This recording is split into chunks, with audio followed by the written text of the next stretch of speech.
What's up mga kadiskasi? Nagripat na butag mag-bougainvillea karon kay murag nagluya-luya ang bougainvillea tanaw mga guys. Una na tong tirada ani guys. Nagpabuslo tag barina aning pots na to nga kabalhinan aning bougainvillea. Salamat kagawad ninyo Teres ay sa pagbarina. Og ni ana gibalhin na nato atong medium guys. Kaning nga pots actually guys is gamay ra ni siya buslot, so gibalhin nato kay ang root is nag-root bound na. Ano gitawag sa mga bonsai artist nga resoiling.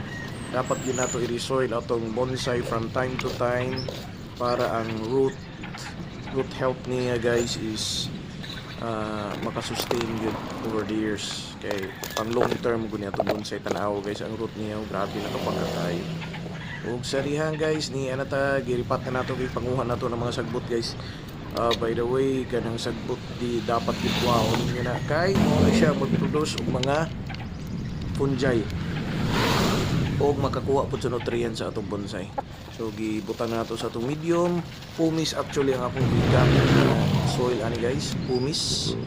I ordered it online sa TikTok. Salamat ay supplier ani. Unya gisagulan po nako og fertilizer of course. Ano na guys ang pag-uniya nga pots og ato nang gibubuan guys. Okay na kaayo guys. Thank you for watching guys. Happy bonsai.